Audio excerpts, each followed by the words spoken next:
E aí galera, tudo bem com vocês? Vamos aí para mais um giro de notícias sobre o Cruzeiro com questões importantes que têm movimentado o ambiente do nosso clube. Meu nome é Emerson Araújo, esse é o canal 6x1 e desde o início eu peço para você deixar o like no vídeo, se inscrever no canal caso ainda não seja inscrito e usar os comentários para opinar sobre cada um dos assuntos. A grande bomba das últimas horas foi a confirmação do próprio Alexandre Matos que ele não será o diretor de futebol do Cruzeiro para a temporada 2022, como já estava tudo muito bem encaminhado, muito bem apalavrado, né? Tanto que aqueles jogadores que foram anunciados pelo Cruzeiro foram contratações do Matos. A decisão partiu do novo sócio majoritário Ronaldo e teria sido motivada por ele querer um profissional de sua confiança e por não se dispor a dar a Alexandre Matos a autonomia para gerir o futebol do clube. Ao jornal O Tempo, Matos disse que puxaram seu tapete. E eu entendo a ressalva que muitos cruzeirenses têm com relação ao Alexandre Matos, aquele episódio lá de 2020, né, de deixar o Ocimar aí, ficar só 4 dias e tudo mais, mas ainda assim, gente, puxaram o tapete dele sim, tá? Ele já estava trabalhando como diretor de futebol do Cruzeiro, não tinha nada assinado aparentemente, né, mas ele já estava envolvido contratando jogador e agora simplesmente,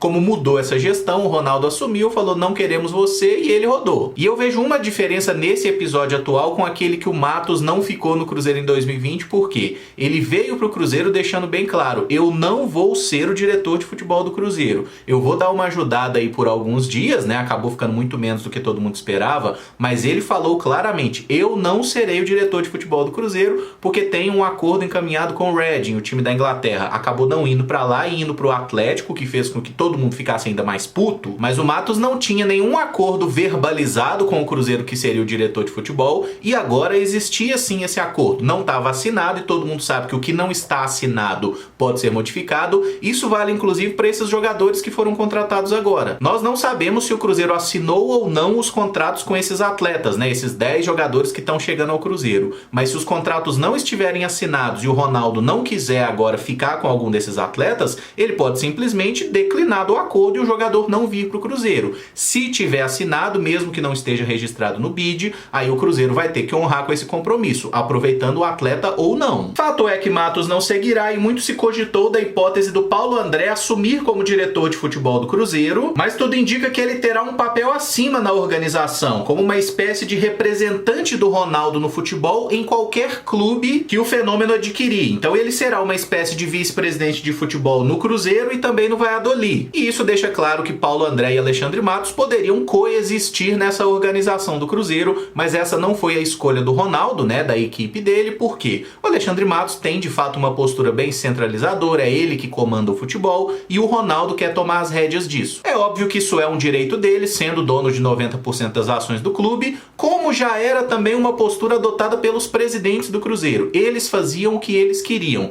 Isso não muda em nada o fato que nós, torcedores, temos direito de dar a nossa opinião e achar que estão fazendo cagada. Ainda mais quando um dos nomes especulados para fazer esse papel de diretor de futebol é Alexandre Pássaro, que nos últimos anos esteve em São Paulo e Vasco da Gama. A ESPN e o Super Esportes falaram dessa possibilidade. Alexandre Pássaro é um cara muito jovem, 32 anos, tem um monte de curso aí de gestão e tudo mais, mas os trabalhos que ele fez tanto no São Paulo quanto no Vasco foram muito ruins, tá? A torcida desses clubes odeia esse camarada, um pouco porque ele não conseguiu ter resultado esportivo e principalmente porque ele parece não entender muito bem a relação do futebol com a torcida, né? Ele deu uma entrevista bizarra na saída do Vasco, antes da saída, na verdade, né? Depois de uma goleada contra o Botafogo. É um cara que parece ser muito alienado com relação ao futebol, porque tem coisas na gestão de um clube de futebol que não é fazer curso que vai ensinar, tá? E o Alexandre Pássaro até agora não deu nenhum indício de que seja de fato um bom diretor de futebol. Abrir mão do Alexandre Matos para contratar o Alexandre Pássaro é fazer uma coisa assim,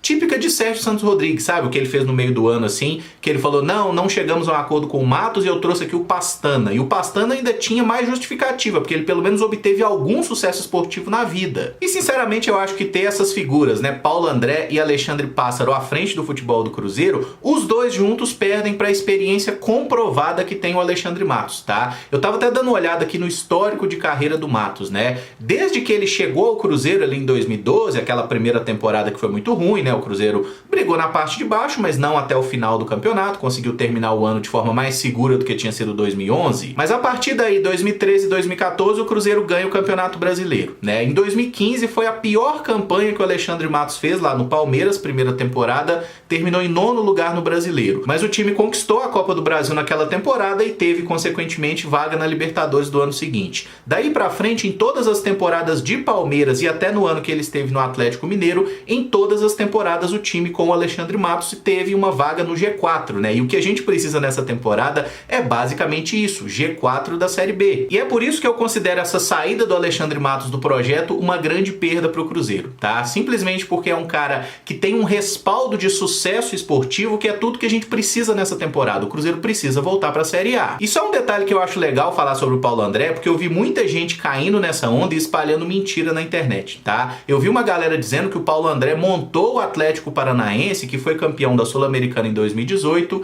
e da Copa do Brasil em 2019. Isso é uma mentira absolutamente bizarra, porque o Paulo André nesse período ele estava assim no Atlético Paranaense como jogador. Ele se aposentou como jogador no meio de 2019 e aí passou a trabalhar no Atlético Paranaense como um diretor, um cara que estava aprendendo, ele não tomava decisão, ele não contratava jogador, ele não montou. Ah, Emerson, mas foi ele que vendeu o Renan Lodge, o Bruno Guimarães? Não, gente, quem contrata e quem vende jogador no Atlético Paranaense é o Petralha. O período que o Paulo André teve uma passagem em que ele era o cara que supostamente tomava decisões no clube foi durante a temporada 2020, que não foi um bom ano, tanto que antes mesmo do fim da temporada ele foi mandado embora, tá? Então o Paulo André não tem nenhum trabalho no futebol que o credencie a ser um cara super competente que vai melhorar os processos aqui no Cruzeiro. O que o Paulo André tem basicamente é a amizade com o Ronaldo desde os tempos que eles jogaram juntos lá no Corinthians, tá? Mas como diretor de futebol, como esse cara que vai organizar o clube, vocês vão me desculpar, mas o Paulo André é uma absoluta incógnita, que eu torço muito pra dar certo, inclusive, já que tudo indica que ele vai ser realmente esse homem forte do futebol do Cruzeiro. Mas a gente precisa entender a diferença que é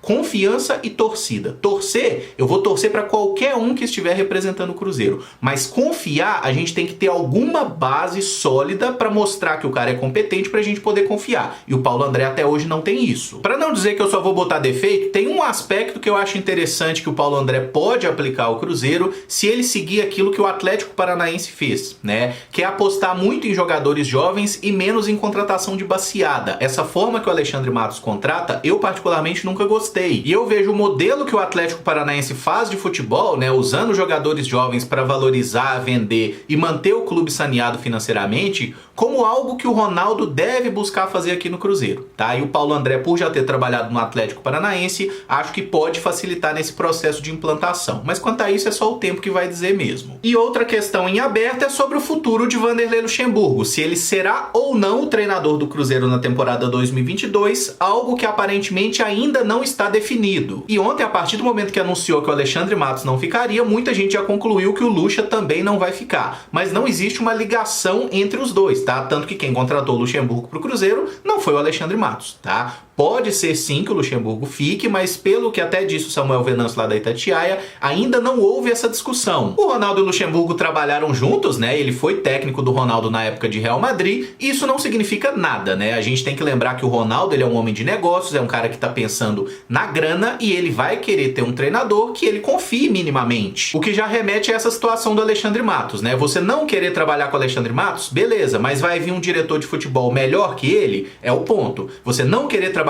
com o Luxemburgo, eu não vejo o menor problema, até porque acho que dentro de campo o trabalho do Luxemburgo foi bem, assim, razoável, né? Ele ajudou mais o Cruzeiro fora de campo nas questões políticas, para pagar salário, do que no campo em si. Mas se ele não vai querer o Luxemburgo, quem vai ser esse novo técnico do Cruzeiro? Será que a gente consegue trazer um treinador melhor? Eu tenho um pouco de dúvida com relação a isso. E a gente muitas vezes é levado a acreditar no futebol que precisa tirar o fulano, né? Não importa quem venha, qualquer um vai fazer melhor. E normalmente não é isso que acontece. E eu tava até olhando um pouco aqui do histórico do trabalho do Ronaldo lá no Valladolid, né, que ele é presidente desde 2018, e ele ficou com o mesmo técnico 3 temporadas, inclusive no último ano que o time foi rebaixado, ele foi com o técnico até o fim, e só trocou para essa temporada agora, 2021-2022, depois de consumado o rebaixamento, tá? Então o Ronaldo parece ser um cara que não tem uma grande propensão a ficar mudando de rota no meio da temporada, e eu acho razoável que ele queira escolher um treinador no início da temporada e ir com esse cara o máximo de tempo possível. Por mais que eu ache que se a coisa não estiver caminhando bem dentro de campo aqui no Cruzeiro, o Ronaldo não vai fazer o que ele fez no Valladolid de continuar com o treinador,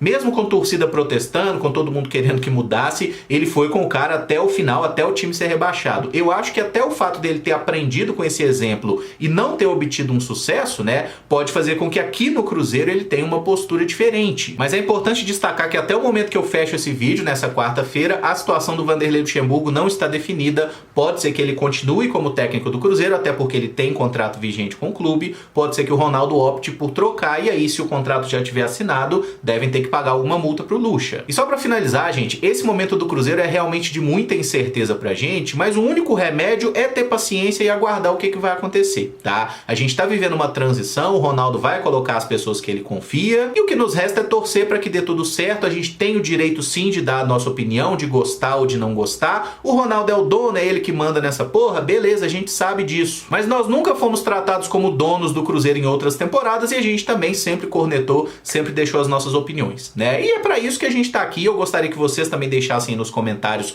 o que acham desse momento turbulento do Cruzeiro. Naturalmente, nós ficamos mais preocupados do que outros torcedores ficariam, porque a gente tá vindo de tomar muita porrada nas últimas temporadas, né? Tudo que o Cruzeiro faz acaba dando errado ali na frente. Mas vamos aguardar, vamos com calma, porque nada no futebol é muito simples. O Cruzeiro não se enfiou nesse buraco do dia pra noite e ele não vai sair dele da noite pro dia também. Eu encerro esse vídeo por aqui. Se você gostou, eu peço que deixe o like, se inscreva no canal caso ainda não seja inscrito, use os comentários para deixar as suas opiniões. Muito obrigado por acompanhar, um abraço e até o próximo vídeo. Valeu!